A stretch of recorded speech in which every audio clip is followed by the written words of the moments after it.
Hello everyone, let's learn and grow class में आप सभी का स्वागत है। इस वीडियो में हम डिस्कस करने वाले हैं कि जो बीएड के बच्चे होते हैं क्या वो स्टूडेंट का एग्जाम दे सकते हैं कि नहीं दे सकते हैं। ठीक है, तो जो बीएड होता है वो 2 साल का अब हो चुका है। हमारे यहाँ पर 2 साल का है।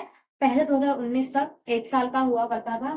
ठीक है, तो ये बीएड जो है फर्स्ट ईयर के जो बच्चे हैं और जो बीएड सेकेंड ईयर के जो बच्चे हैं, तो बीएड जो फर्स्ट ईयर के बच्चे हैं और जो बीएड सेकेंड ईयर के बच्चे हैं, क्या वो एग्जाम दे सकते हैं या नहीं। ठीक है, ध्यान से सुनिएगा क्योंकि इंपॉर्टेंट वीडियो है। तो बेसिकली जो सीटेट की एग्जाम होती है ना, सीटेट की जो एग्जाम होती है, जिसका बीएड कंप्लीट होता है वही दे सकता है। ठीक है, तो अगर आप बीएड क्वालिफाइड है, आपने बीएड को पास कर लिया है, तो आप क्या कर सकते हैं, बी सीटेट की एग्जाम दे सकते हैं। ठीक है, तो बीएड समझ लीजिए। अब जो आपका नेक्स्ट जो सीटेट की एग्जाम होने वाली है वो आपकी होगी जुलाई में। ठीक है, जुलाई में होगी, मतलब कि जो बीएड सेकेंड ईयर वाले बच्चे हैं वो अपना एग्जाम, क्योंकि जो एग्जाम होगा वो अप्रैल में और मई में होगा, है ना। बहुत लेट होगा तो जून में होगा, है ना। तो सेकेंड ईयर बीएड वाले जो बच्चे हैं वो अपना एग्जाम अप्रैल में या फिर मई में या फिर जून में, बहुत लेट होगा तो जून में, क्योंकि कॉलेज के एग्जाम्स होते हैं वो थोड़े से लेट ही होते हैं। ठीक है, पर जो हमारे एग्जाम्स हुए थे अप्रैल में हो गए थे। ठीक है, तो आप क्या कर सकते हैं, आप नेक्स्ट जो सीटेट की एग्जाम होने वाली है जुलाई में, इसके लिए आप एलिजिबल हैं। ठीक है, आप ये एग्जाम को क्या कर सकते हैं, इसका फॉर्म फिल कर सकते हैं, क्योंकि आप अपना एग्जाम दे चुके हो। ठीक है, और इसके बाद 2 महीने में आपका रिजल्ट भी आ जाता है। समटाइम्स क्या होगा, रिजल्ट भी आ जाएगा, तो भी आप क्या कर सकते हैं, इसको अप्लाई, सीटेट का एग्जाम अप्लाई कर सकते हैं। ठीक है, तो जो बेसिकली जो बीएड के जो सेकेंड ईयर वाले बच्चे हैं वो सीटेट का एग्जाम फिल कर सकते हैं, फॉर्म जो है वो फिल कर सकते हैं, एग्जाम दे भी सकते हैं, क्योंकि आपका जो एग्जाम है और ये वाले एग्जाम में काफी डिफरेंस है ना। क्योंकि जब तक आप जुलाई में सीटेट की एग्जाम दोगे तब तक आपका बीएड कंप्लीट हो जाएगा। ठीक है, तो आप अपना 6 महीना वेस्ट मत कीजिएगा। अभी जो एग्जाम आने वाला है सीटेट का, इसमें आप फॉर्म फिल कर दीजिएगा। ठीक है, अब जो बीएड फर्स्ट ईयर वाले बच्चे हैं, क्या ये भी एग्जाम दे सकते हैं, तो ये एग्जाम नहीं दे सकते, क्योंकि आपका सीटेट जो है क्लियर होना चाहिए।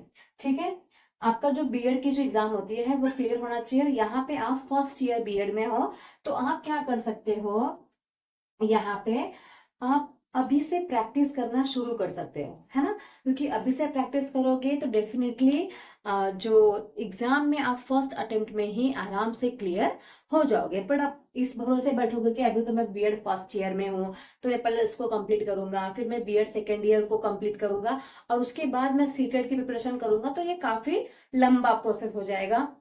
और फिर ऐसा जरूरी भी नहीं है कि फर्स्ट अटेम्प्ट में क्लियर भी हो जाए, है ना। हो सकता है कि सेकंड अटेम्प्ट में क्लियर हो, तो आपको काफी लंबा समय खींच जाएगा। तो अगर आप फर्स्ट ईयर बीएड में हो और अभी से प्रिपरेशन करना स्टार्ट करते हो, तो आपका सेकेंड ईयर बीएड आने तक आपका प्रिपरेशन भी अच्छे से हो जाएगा, क्योंकि बीएड में जो भी सीडीपी का पढ़ते हैं ना, वही सारा जो सीडीपी के एग्जाम है उसमें सीडीपी में आता है। ठीक है, इसके बाद जो हम इंटर्नशिप करते हैं स्कूल में जाके, साइंस मैथ्स पढ़ाते हैं, जो एसएस वाले बच्चे होते हैं वो एसएस पढ़ाते हैं, तो वो क्या पढ़ाते हैं, 6, 7, 8 की एनसीईआरटी ही पढ़ाते हैं। तो आपकी जो प्रिपरेशन है वो बीएड से ही होना स्टार्ट हो जाएगी। तो आपको क्या करना है, बीएड में ही होते होते क्या करना है, सीटेट की प्रिपरेशन करनी स्टार्ट कर देनी है और सीटेट को करना है।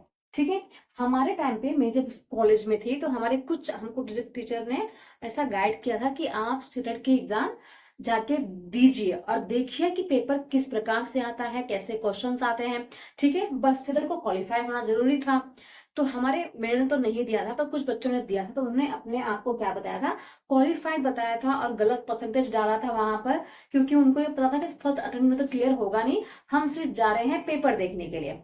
ठीक है, तो ये एक गलत तरीका है। बट अगर पेपर जानना है या फिर आपको प्रिपरेशन करनी है ना, क्योंकि बहुत से बच्चे ऐसे ही होते हैं जो देखना चाहते हैं कि पेपर आता कैसा है, वहां पे जाके बैठना चाहते हैं सीट पे बकायदा, 2.5 घंटे में पेपर हो रहा है कि नहीं हो रहा है, क्वेश्चन का लेवल किस प्रकार से है।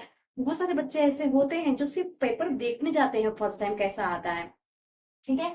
तो अगर आप बीएड फर्स्ट ईयर में हैं तो आप इस तरीके का कर सकते हैं कि आप डाल दीजिए क्वालिफाइड और परसेंटेज अपने मन से डाल दीजिए 60-61, ठीक है, और एग्जाम जाकर देकर आइए और देखिए पेपर कैसा आता है।